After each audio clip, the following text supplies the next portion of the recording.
Assalamualaikum warahmatullahi wabarakatuh. Welcome back to my channel 786 Cellcom. Kali ini ada sebuah servisan ya, yaitu laptop Acer seri Aspire ES11, dimana laptop ini lemot sekali ya, dan user ingin upgrade RAM-nya menjadi 4GB ya, ditambah 4GB, kemudian harddisknya diganti dengan SSD ataupun solid state drive.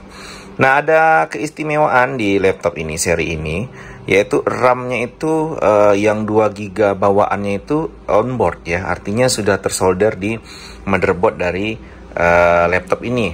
Namun masih bisa kita tambahkan RAM karena dia masih menyediakan satu buah slot untuk menambahkan RAM ya. Namun slot tersebut hanya berfungsi pada RAM tipe DDR3 yang L ataupun yang low memory. Nah, kita lihat sekarang ini RAM bawaannya adalah 2GB ya, ini RAM bawaannya 2GB. Jadi itu tidak bisa dicopot ya, itu sudah onboard di dalam mainboardnya. Lalu user ingin menambahkan sebanyak 4GB lagi, jadi 6GB gitu ya. Nah, kita akan cek bagaimana cara menambahkan RAM yang di sini. Yang jelas teman-teman jangan sampai salah pemilihan RAM, layar tidak akan tampil ya, laptop tidak akan nyala, hanya lampu OR saja yang menyala. Oke, sekarang kita bongkar langsung saja untuk penambahan RAM. Kita shutdown dulu. Lalu kita akan buka back cover di bagian belakang.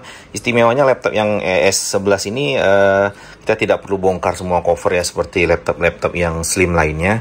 Tapi ada B-nya yang bisa kita buka. Kita lihat ke belakang. Seperti ini. Nah, ini tadi sebelum saya buat video, ini bautnya sudah saya copot untuk mempersingkat durasi. Oke, ini saya buka, sudah ada tempat untuk kita mencongkel di sini.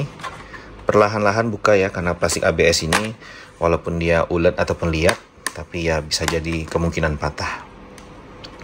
Nah, teman-teman bisa lihat di sini adalah harddisk ya, tempat harddisk, di mana harddisk ini nanti akan diganti dengan SSD ataupun solid state drive, dengan tujuan agar performa komputer ini jadi lebih kencang.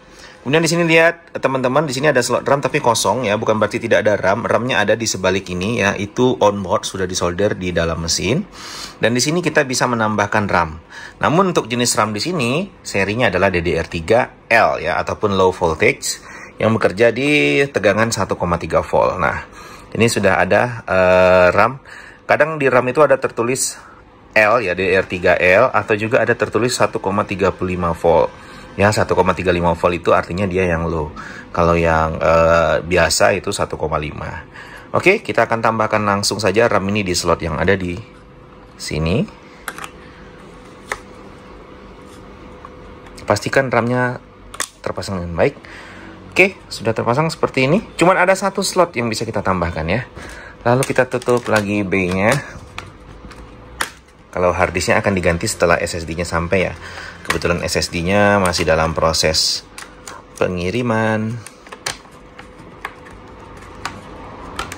Oke, B-nya tadi sudah saya tutup ya. Sengaja saya skip karena saya butuh 2 tangan. Sementara saya hanya ada satu, tangan yang satunya lagi megang kamera handphone untuk recording.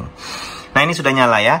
Jadi teman hati-hati kalau misalkan teman salah ganti RAM ya, ataupun clock speednya salah, ataupun tipenya yang L, kalian pasang yang biasa, itu dia tidak akan tampil ya. Menu ini tidak akan tampil, dia ngeblank gitu aja. Ditekan pun tombol powernya dia blank saja. Nah, itu kemungkinan besar RAM-nya tidak cocok dengan mainboard yang dia support. Kita tunggu loading, apakah benar RAM-nya sudah nambah ya. Tadi bawanya 2GB, lalu kita tambah 4GB, berarti jadi 6. Oke, komputer sudah selesai loading, dan sekarang kita cek apakah RAM-nya sudah nambah. 2GB onboard plus 4GB yang kita extension kan tadi kita tambahkan. Teman-teman bisa dilihat install RAM-nya sudah jadi 6GB. Nah, ini seharusnya kinerjanya sudah jauh lebih cepat karena ini cuma Intel Celeron ya. Intel Celeron, kemudian di sini diinstal Windows 10. Apalagi Windows 11 ya.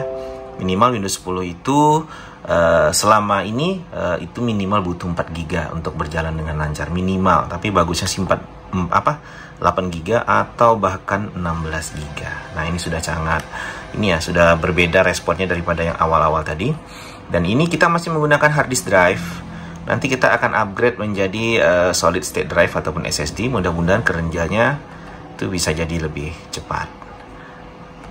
Oke, itu saja tips penggantian RAM untuk laptop Acer Aspire ES11. Jangan salah pilih RAM. Terima kasih 786 Selkom. Selamat siang.